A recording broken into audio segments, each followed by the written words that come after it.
ದೇಶದ ಉತ್ತಮ ಭವಿಷ್ಯ ಹಾಗೂ ಭದ್ರತೆಗಾಗಿ ಬಿಜೆಪಿಗೆ ಬೆಂಬಲಿಸಿ ಜಗದೀಶ್ ಶೆಟ್ಟರ್. ಬೆಳಗಾವಿ ನಗರದ ಕೆಎಲ್ಇ ಶೇಷಾದ್ರಿ ಕಾಲೇಜಿನಲ್ಲಿ ಲೋಕಸಭಾ ಚುನಾವಣೆಯ ನಿಮಿತ್ತ ಪ್ರಚಾರ ಸಭೆ ನಡೆಸಿ ಮಾತನಾಡಿದ ಅವರು, ದಿನದ 24 ಗಂಟೆ ದೇಶದಲ್ಲಿ ಮೋದಿಯವರು ಕೆಲಸ ಮಾಡಿದ್ದಾರೆ ಹಾಗೂ ಮೋದಿಯವರ ದೂರದೃಷ್ಟಿ ದೇಶದ ಚಿತ್ರಣವನ್ನೇ ಬದಲಾಯಿಸಿದೆ. ಹಾಗಾಗಿ ಮತ್ತೊಮ್ಮೆ ಮೋದಿಯವರನ್ನ ಪ್ರಧಾನಿಯನ್ನಾಗಿ ಮಾಡಲು ನನ್ನನ್ನು ಗೆಲ್ಲಿಸಬೇಕು ಎಂದು ಬೆಳಗಾವಿ ಲೋಕಸಭಾ ಕ್ಷೇತ್ರದ ಬಿಜೆಪಿ ಅಭ್ಯರ್ಥಿ ಜಗದೀಶ್ ಶೆಟ್ಟರ್ ಮನವಿ ಮಾಡಿದರು. ಈ ವೇಳೆ ಪ್ರಭಾಕರ್ ಗೋರೆ, ಶೇಷಾದ್ರಿ ಕಾಲೇಜಿನ ಪ್ರಾಂಶುಪಾಲ ಎಸ್.ಎ. ಪಾಟೀಲ್ ಸೇರಿದಂತೆ ಮತ್ತಿತರರು ಉಪಸ್ಥಿತರಿದ್ದರು. ಗುಜರಾತ್ ಮಾದರಿ, ಗುಜರಾತ್ ಡೆವಲಪ್ಮೆಂಟ್ ರೀತಿ, ಅಲ್ಲಿ ಇಂಡಸ್ಟ್ರಿಯಲೈಸೇಷನ್ ಹೆಂಗಾಗಿದೆ, ಅಲ್ಲಿ ಅಡ್ಮಿನಿಸ್ಟ್ರೇಷನ್ ಹೇಗಿದೆ, ಅಲ್ಲಿ ಗ್ರಾಮೀಣ ಭಾಗದಲ್ಲಿ ಯಾವ ರೀತಿ ಒಂದು ಡೆವಲಪ್ಮೆಂಟ್ ಆಗಿದೆ, ಡ್ರಿಂಕಿಂಗ್ ವಾಟರ್ ಪ್ರಾಜೆಕ್ಟ್ ಹೇಗೆ ಇಂಪ್ಲಿಮೆಂಟ್ ಮಾಡಿದ್ದಾರೆ. ಈಗ ಆ ರೀತಿ ಎಕ್ಸಾಂಪಲ್ ಕೊಡುವಂಥದ್ದು ಕ್ರಿಯೇಟ್ ಮಾಡುವಂಥ ಯಾರು ಅವತ್ತು ಮುಖ್ಯಮಂತ್ರಿ ಆದಂಥವರು ನರೇಂದ್ರ ಮೋದಿ ಅವರು. ಹೀಗಾಗಿ ಅಂಥ ಒಬ್ಬ ವ್ಯಕ್ತಿ ದೇಶಕ್ಕೆ ಬೇಕಂದ್ರೆ 2014ರಲ್ಲಿ ಜನರ ಮನಸ್ಸಲ್ಲಿ ಚಲವಾಯಿತು, ಇಲ್ಲ ಮೋದಿ ಅಂತವರೇ ಪ್ರಧಾನಮಂತ್ರಿ ಆಗಬೇಕು ಅಂತೇಳಿ. ಈ ಲೋಕಸಭಾ ಚುನಾವಣೆ ಪ್ರಜಾತಂತ್ರದ ವ್ಯವಸ್ಥೆಯಲ್ಲಿ ಲೋಕಸಭಾ ಚುನಾವಣೆಗೆ ಬಹಳಷ್ಟು ಮಹತ್ವ ಇದೆ. ಇವತ್ತು ಅಸೆಂಬ್ಲಿ ಚುನಾವಣೆ, ನಗರಸಭೆ, ಪುರಸಭೆ, ಕೆಳ ಹಂತದ ಚುನಾವಣೆ, ಅಲ್ಲಿ ಕಾಸ್ಟು, ಕ್ರೀಡು, ವೈಯಕ್ತಿಕವಾದಂಥ ಒಂದು ಕೆಪಾಸಿಟಿ ಇವೆಲ್ಲವೂ ಕೊಟ್ಟಾಗ್ತವೆ. ಆದರೆ ಈ ಪಾರ್ಲಿಮೆಂಟ್ ಚುನಾವಣೆಯಲ್ಲಿ ರಾಷ್ಟ್ರೀಯತೆ, ರಾಷ್ಟ್ರೀಯ ವಿಚಾರಗಳಿಗೆ ಒಂದು ಈ ದೇಶಕ್ಕೆ ಯಾವೊಬ್ಬ ನಾಯಕ ಒಳ್ಳೆಯ ಭವಿಷ್ಯ ಕೊಡುವಲ್ಲ, ಯಾರ ಒಂದು ಕೈಯಲ್ಲಿ ಈ ಭವಿಷ್ಯ ಮತ್ತು ದೇಶದ ಸುರಕ್ಷತೆ ಭದ್ರತೆ ಇಡಲಿಕ್ಕೆ ಸಾಧ್ಯತೆ ಅನ್ನೋಂಥದ್ದು ಡಿಸ್ಕಷನ್ ಆಗುವಂಥದ್ದು ಪಾರ್ಲಿಮೆಂಟ್ ಚುನಾವಣೆ. ಆ ಹಿನ್ನೆಲೆಯಲ್ಲಿ ಇವತ್ತು ಕಂಪೇರಿಸನ್ ಚಾಲೂ ಮಾಡಿದಾಗ ನರೇಂದ್ರ ಮೋದಿಯವರ 10 ವರ್ಷದ ಆಡಳಿತ ನಮ್ಮ ಕಂಡುಬಂದಿದೆ. ಒಂದು ಕ್ಲೀನ್ ಇಮೇಜ್ ಇರುವಂಥ ಸರ್ಕಾರವನ್ನು ಅವರು ಕೊಟ್ಟಿದ್ದಾರೆ. ಯಾವುದೇ ಒಂದು ಕಪ್ಪುಚುಕ್ಕೆ ಇಲ್ಲ, ಭ್ರಷ್ಟಾಚಾರ ರಹಿತವಾದಂಥ ಒಂದು ಆಡಳಿತ ಕೊಟ್ಟಿದ್ದಾರೆ. ಹಿಂದೆ UPA ಸರ್ಕಾರ ಇತ್ತು, 2G ಸೆಕ್ಟರ್ ಹಗರಣ ಮತ್ತು ಬೇರೆ ಬೇರೆ ಸ್ಕ್ಯಾಮ್ಗಳ ಮುಖಾಂತರ ಒಂದು ಲಕ್ಷಾಂತರ ಕೋಟಿ ಹಗರಣಗಳು ಕೇವಲ ಅಪೋಸಿಷನ್ನವರು ಅದನ್ನ ಇದು ಮಾಡಿದಂತಲ್ಲ, ಪತ್ರಿಕೆಯಲ್ಲಿ ಮತ್ತೊಂದು ಬೇರೆ ಬೇರೆ ರೆಕಾರ್ಡ್ಸ್ ಸಿಕ್ಕು ಇವತ್ತು ದೊಡ್ಡ ದೊಡ್ಡ ಪ್ರಮಾಣದ ನಡೆದ ಮೇಲೆ ಅದು ಇವತ್ತು ಎನ್ಕ್ವೈರಿ ಇರ್ತಾರೆ. ಅಲ್ಲಿ 10 ವರ್ಷದ ಅವಧಿಯಲ್ಲಿ ನರೇಂದ್ರ ಮೋದಿಯವರ ಸರ್ಕಾರದ ಮೇಲೆ ಒಂದು ಸಣ್ಣದಾದಂಥ ಭ್ರಷ್ಟಾಚಾರದ ಆಪಾದನೆ, ಭ್ರಷ್ಟಾಚಾರ ರಹಿತ ಆಡಳಿತ ಹೇಗೆ ಮಾಡಬೇಕಂತ ಒಂದು ಉದಾಹರಣೆ ಕೊಡ್ತೇನೆ. ಮೋದಿಯವರ ವಿಷನ್ ಈಗ ರಾಜೀವ್ ಗಾಂಧಿ ಅವರು ಪ್ರೈಮ್ ಮಿನಿಸ್ಟರ್ ಇದ್ದಾಗ ಒಂದು ಮಾತನ್ನು ಅವ್ರು ಹೇಳ್ತಿದ್ರು, ಭ್ರಷ್ಟಾಚಾರ ವ್ಯವಸ್ಥೆ ಬಗ್ಗೆ ಹೇಳ್ತಿದ್ರು.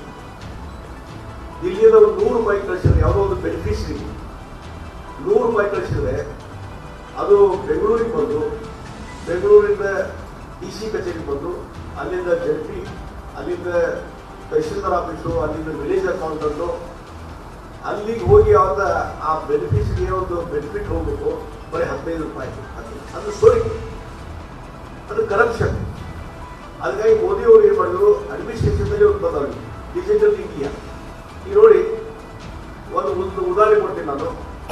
ಕಿಸಾನ್ ಸನ್ಮಾನ ಯೋಜನೆ ತಗೊಂಡ್ಬಂದು ಅದರ ಮುಖಾಂತರ ನಮ್ಮ ರೈತರಿಗೆ ಪ್ರತಿ ವರ್ಷ 6,000 ರೂಪಾಯಿ ಅವ್ರ ಅಕೌಂಟಿಗೆ ಜಮಾ ಮಾಡ್ತಾರೆ. ಈ ಯೋಜನೆ ಬಂದ ಮೇಲೆ ಬೇರೆ ಸರ್ಕಾರಗಳಿದ್ದಾಗ ಯಾವ ರೀತಿ ಇತ್ತು, ರಾಜ್ಯ ಸರ್ಕಾರದ ಹಣ ಎಲ್ಲ ಕಳಿಸ್ತಿದೆ. ರಾಜ್ಯ ಸರ್ಕಾರ ಅಲ್ಲಿ ಡಿಸ್ಟ್ರಿಕ್ಟ್ DC ಕಳಿಸಿ ಇದೆಲ್ಲ ಚೆಕ್ ಮುಖಾಂತರ ಅವ್ರಿಗೆ ಹಂಚಿದೆ ಅಂತಿದೆ. ಅವಾಗೆಲ್ಲರೂ ಕರಪ್ಷನ್ ಸ್ಟಾರ್ಟ್.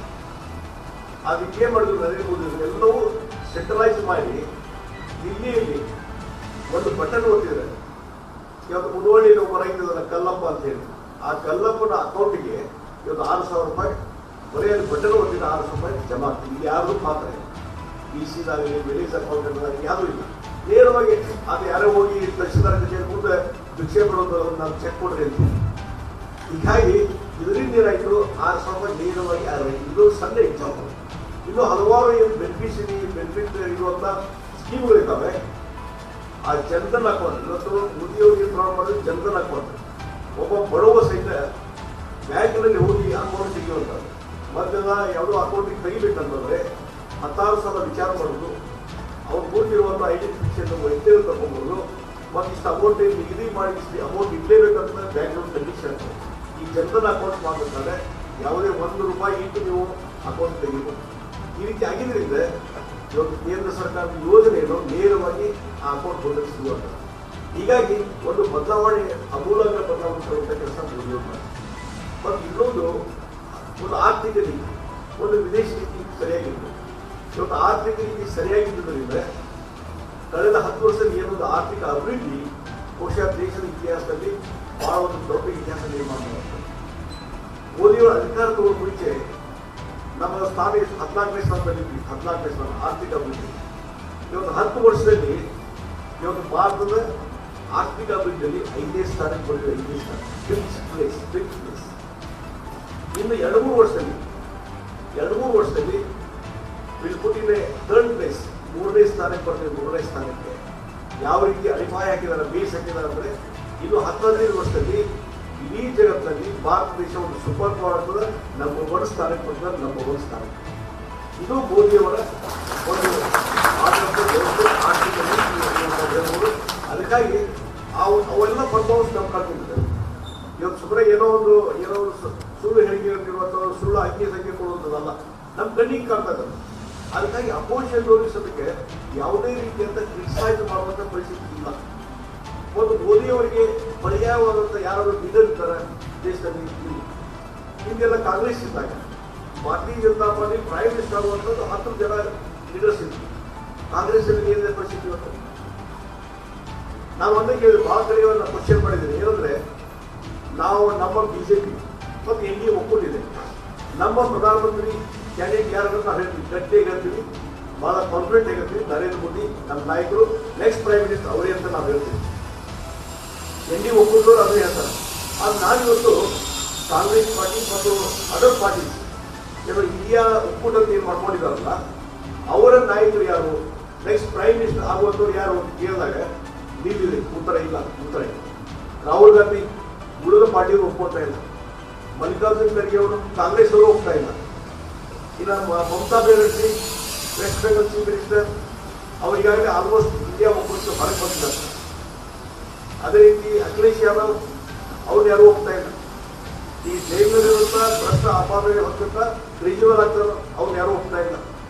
ಇನ್ನು ಶರದ್ ಪವಾರ್ ಆಗ್ತಾರೆ, ಅದನ್ನು ಯಾರು ಹೋಗ್ತಾ ಇಲ್ಲ. ಹಾಗಾದ್ರೆ ನಿಮ್ಮ ಪ್ರೈಮ್ ಮಿನಿಸ್ಟರ್ ಕ್ಯಾಂಡಿಡೇಟು ಈಗ ಉತ್ತರ ಇಲ್ಲ. ಅಂದರೆ ನಿಮ್ಮ ಪ್ರೈಮ್ ಮಿನಿಸ್ಟರ್ ಕ್ಯಾಂಡಿಡೇಟ್ ಇಲ್ಲದೆ ಇಲೆಕ್ಷನ್ ಹೊಟ್ಟಿರಿ. How you are going to face the election? ಯಾವಾಗ ಜನರಿಗೆ ಏನು ಬೇಕು? Next leader. ದೇಶವನ್ನು ಮುನ್ನಡೆಸುವಂಥ ಶಕ್ತಿ ಯಾರಿಗಿದೆ? ಹೀಗಾಗಿ ಇವತ್ತು ದೇಶವನ್ನು ಮುನ್ನಡೆಸುವಂಥ ಶಕ್ತಿ ಒಬ್ಬರೇ ಒಬ್ಬ ವ್ಯಕ್ತಿ ಇರುವುದು, ಅದು ಸನ್ಮಾನ್ಯ ನರೇಂದ್ರ ಮೋದಿ ಅನ್ನುವಂಥದ್ದು. ನರೇಂದ್ರ ಮೋದಿ ಅನ್ನುವಂಥ ಹೇಳ್ಬೋದು.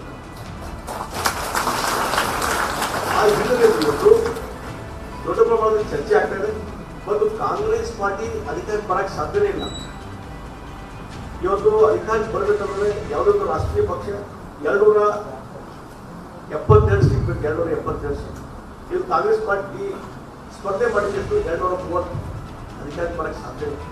ಇವತ್ತು ಕಳೆದ 10 ವರ್ಷದಲ್ಲಿ ಅವರು ಗಳಿಸಿದ ಸ್ಥಾನ only 40-41 ಅಷ್ಟೇ. ಅಂದರೆ ಒಂದು ಲೀಡರ್ ಆಫ್ ಅಪೋಸಿಷನ್ ಆಗಲಿಕ್ಕೆ over all strength of the Lok Sabha ಅದರ 10% ಬೇಕು. ಆ 10% ಗಳಿಸಲಿಕ್ಕೆ ಆಗಲಿಲ್ಲ ಕಾಂಗ್ರೆಸ್ ಪಾರ್ಟಿಗೆ. 40-42 ಇದ್ರೆ ಒಂದು leader of opposition recognise leader of opposition ಆಗಿದ್ದು ಅವ್ರ ಶಕ್ತಿ. ಇವತ್ತಿನ ಪರಿಸ್ಥಿತಿ ನೋಡಿದರೆ ಆ 40ಕ್ಕಿಂತ ಕಡಿಮೆ ಸೀಟ್ ಬರ್ತಾರೆ ಕಾಂಗ್ರೆಸ್ ಪಾರ್ಟಿ. ಆ ರೀತಿ ಒಂದು ಕ್ಷೀಣಿಸ್ತಾ ಇದೆ. ಅದಕ್ಕಾಗಿ ಇವತ್ತು ದೇಶಕ್ಕೆ ಭದ್ರತೆ, ದೇಶದ ಸಂರಕ್ಷಣೆ ಮತ್ತು ಸುಭದ್ರತೆ ಮತ್ತು ನಮ್ಮೆಲ್ಲರ ಒಂದು ಶಾಂತವಾಗಿ ಇರುವಂಥದ್ದು, ಒಂದು ಪೀಸ್ ಇರುವಂಥದ್ದು, ಆ ಒಂದು ರಕ್ಷಣೆ ಬೇಕಂದ್ರೆ ಅದು ನರೇಂದ್ರ ಮೋದಿ ಅವರಿಗೆ ಮಾತ್ರ ಸಾಧ್ಯ. ಅವರ ನೇತೃತ್ವದಲ್ಲಿ ಇವತ್ತು ಇಡೀ ಜಗತ್ತಿನಲ್ಲಿ ಭಾರತಕ್ಕೆ ಒಂದು ಗೌರವ ಬಂದಿದೆ. ಅದಕ್ಕಾಗಿ ನರೇಂದ್ರ ಮೋದಿ ಅವರು ಮತ್ತೊಂದು ಸಲ 3ನೇ ಬಾರಿ ಪ್ರಧಾನಮಂತ್ರಿ ಆಗಬೇಕಂತ ಇಡೀ ದೇಶದ 106 ಕೋಟಿ ಜನರ ಆಶಯ ಇದೆ. ಮೇ 7ನೇ ತಾರೀಕು ಅದನ್ನ ಆ ಒಂದು ಆಶೀರ್ವಾದ ಮಾಡುವಂಥ ದಿನ ಬಂದಿದೆ. ಅದಕ್ಕಾಗಿ ನಾನು ಫಸ್ಟ್ ನಿಮ್ಮಲ್ಲಿ ವಿನಂತಿ ಮಾಡ್ತೀನಿ, ದಯವಿಟ್ಟು ನರೇಂದ್ರ ಮೋದಿ ಅವರಿಗೆ ಆಶೀರ್ವಾದ ಮಾಡಿ ಕಮಲದ ಚಿಹ್ನೆ ಏನಾದರೂ ಬಿಜೆಪಿದು ಅದಕ್ಕೆ ಮತವನ್ನು ಕೊಡುವ ಮುಖಾಂತರ ನರೇಂದ್ರ ಮೋದಿ ಅವರಿಗೆ ಆಶೀರ್ವಾದ ಮಾಡಬೇಕು ಅನ್ನುವಂಥ ವಿನಂತಿಯನ್ನು ದೊಡ್ಡ ತಮ್ಮಲ್ಲಿ ಮಾಡ್ತಾರೆ. ಇದರ ಜೊತೆಗೆ ಒಂದು ಸೆಲ್ಫ್ ಸಫಿಷಿಯೆಂಟ್ ಅಂತ ಇರಲ್ಲ, ಮೇಕ್ ಇನ್ ಇಂಡಿಯಾ ಇವೆಲ್ಲವನ್ನು ಈಗ ಮೋದಿಜಿಯವರು ಹೇಳಿದರು. ಏನಂತ ಹೇಳಿದ್ರು? ಮೇಕ್ ಇನ್ ಇಂಡಿಯಾ ಹಲವಾರು ಈಗ ಎಥೆನಾಲ್ ಉದಾಹರಣೆ ಕೊಡ್ತಾರೆ. ಈ ಧೈರ್ಯ ಯಾರು ಮಾಡಿದ್ರೆ ಪ್ರೈಮ್ ಮಿನಿಸ್ಟರ್ ಮಾಡುವುದಾಗಿರ್ತಾರೆ. ಈಗ ನ್ಯಾಷನಲ್ ಹೈವೇಸು ಆಗ್ತದೆ, 6 ಲೈನ್ಸ್ 8 ಲೈನ್ಸ್ ಎಲ್ಲ ರಸ್ತೆ ಆಗ್ತದೆ. ಅದು ಅವ್ರ ಕಾಲದಲ್ಲಿ ಆಗ್ತದೆ. ಬಹುಶಃ ದೇಶದಲ್ಲಿ ರಸ್ತೆಗಳ ನಿರ್ಮಾಣದ ಕ್ರಾಂತಿ ಯಾವಾಗ ಚಾಲು ಆಯಿತು? ಫಸ್ಟು ಅದು ಭಾರತೀಯ ಜನತಾ ಪಾರ್ಟಿ ಸರ್ಕಾರ ಇದ್ದಾಗ ವಾಜಪೇಯಿ ಇದ್ದಾಗ ಅದಾದ್ಮೇಲೆ ಅತಿ ಹೆಚ್ಚು ಇವತ್ತು ರಸ್ತೆಗಳ ನಿರ್ಮಾಣ ಯಾವ್ದಾಗ್ತದೆ ಇವತ್ತಿನ ಮೋದಿಯವರ ಸರ್ಕಾರದಲ್ಲಿ ನಿತಿನ್ ಗಡ್ಕರಿ ಅವರು ರಸ್ತೆ ಸಾರಿಗೆ ಮಂತ್ರಿ ಆದ್ಮೇಲೆ ಇವರು ಆಗ್ತಾ ಇದೆ. ಅದರ ವೇಗ ಮಿತಿ ಎಷ್ಟು ಬಹಳ ದೊಡ್ಡ ಪ್ರಮಾಣದಲ್ಲಿ ಇವತ್ತು ರಸ್ತೆಗಳು ನಿರ್ಮಾಣ ಆಗ್ತದೆ. ಹೀಗಾಗಿ ಈಗ ಅಮೆರಿಕ ಹೋದಾಗ ನಮ್ಗೆ ಅನಿಸ್ತದೆ, ಭಾಳ ಜನ ಅಮೆರಿಕ ಹೋಗಿದ್ರು, ಅಮೆರಿಕ ಯಾಕಂದ್ರೆ ಸುಂದರವಾಗಿ ಕಾಣ್ತದೆ, ಅಲ್ಲಿ ಉತ್ತಮವಾದಂಥ ರಸ್ತೆಗಳಿರ್ತವೆ. ಅದೇ ರೀತಿ ಇವತ್ತು ಬೇರೆ ಬೇರೆ ದೇಶಗಳಲ್ಲಿ ಯಾರು ರಸ್ತೆ ಮತ್ತು ಇನ್ಫ್ರಾಸ್ಟ್ರಕ್ಚರ್ ಏನು ಬದಲಾವಣೆ ಆಗಿದೆ ಅದರಿಂದ ಆ ದೇಶಕ್ಕೆ ಕೊಡುಗೆ ಬಂದಿದೆ. ಅದಕ್ಕಾಗಿ ಇವತ್ತು ಸಾಕಷ್ಟು ಸಲ ಮೋದಿಜಿಯವರು ಹೇಳಿದ್ದಾರೆ, ನಿತಿನ್ ಗಡ್ಕರಿ ಹೇಳಿದ್ದಾರೆ, ಇವತ್ತು ಇದು ಕೆಲವು ವರ್ಷದಲ್ಲಿ ನೋಡಿ ಅಮೆರಿಕನ ಮೀರಿಸುವಂಥ ರಸ್ತೆಗಳು ಭಾರತ ದೇಶದಲ್ಲಿ ಇರ್ತಾವೆ ಅನ್ನುವಂಥ ಮಾತನ್ನ ನಿತಿನ್ ಗಡ್ಕರಿ ಪದೇ ಪದೇ ಹೇಳ್ತಾರೆ. ಅದು ನಿಜಾಂಶ ಆಗ್ತಿದೆ ಅನ್ನುವಂಥ ಮಾತನ್ನು ಸಂದರ್ಭದಲ್ಲಿ. ಹೀಗಾಗಿ ಈ ಹಿನ್ನೆಲೆ ಇಟ್ಕೊಂಡು ಇವತ್ತು ಭಾರತವನ್ನು ಕಟ್ಟುವಂಥ ಕೆಲಸ ಮಾಡುವಂಥ ಮೋದಿಯನ್ನು ನಾವು ಬೆಂಬಲಿಸಬೇಕು. ಮತ್ತು ಇಲ್ಲಿ ಇವತ್ತು ಬೆಳಗಾವಿ ಲೋಕಸಭಾ ಕ್ಷೇತ್ರ ನೀವನ್ನೆಲ್ಲ 4 ಸಲ ಆಶೀರ್ವಾದ ಮಾಡಿ ಸುರೇಶ್ ಅಂಗಡಿಯವ್ರನ್ನ ಆರಿಸಿಕೊಂಡ್ಬಂದ್ರಿ, ಉತ್ತಮವಾಗಿ ಸಂಸದರಾಗಿ ಕೆಲಸ ಮಾಡಿದ್ರು. ಅಷ್ಟೇ ಅಲ್ಲ, ಕಳೆದ ಬಾರಿ ಅವರು 4 ಲಕ್ಷ ಮತದಾರರಿಂದ ಗೆದ್ದುಕೊಂಡ್ರು. ನರೇಂದ್ರ ಮೋದಿ ಅವರ ನೇತೃತ್ವದ ಸರ್ಕಾರದಲ್ಲಿ ಅವರು ಸುರೇಶ್ ಅಂಗಡಿಯವರು ರೈಲ್ವೆ ಮಿನಿಸ್ಟರ್ ಆಗಿದ್ದು ಬಹಳ ಉತ್ತಮವಾದಂಥ ಕೆಲಸ ಮಾಡಿದ್ರು.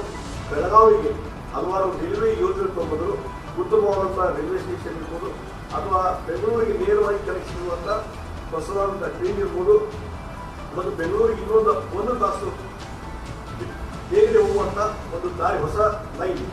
ಈ ಮೊದಲೇನಿತ್ತು, ನಮ್ಮ ಹುಬ್ಳಿ ಮೇಲೆ ಹೋಗ್ಬೇಕಂದ್ರೆ ಇವತ್ತು ಧಾರವಾಡಕ್ಕೆ ಹೋಗ್ಬೇಕಂದ್ರೆ ಬೆಳಗಾವಿಯಿಂದ ಲೋಂಡಾದ ಮೇಲೆ ಹೋಗ್ಬೋದು. ಬೆಂಗಳೂರಿಗೆ ಹೋಗೋ ಟ್ರೈನ್ ಲೋಂಡಾದ ಮೇಲೆ. ಈ ಧಾರವಾಡ ಬರುವಾಗ ಒಂದವಧಿ, ಧಾರವಾಡದಿಂದ ಬೆಳಗಾವಿ ಬಿಡಬೇಕಾದ್ರೆ ಟ್ರೈನ್ ಮುಖಾಂತರ 2 ತಾಸು ಬೇಕಾಗ್ತದೆ.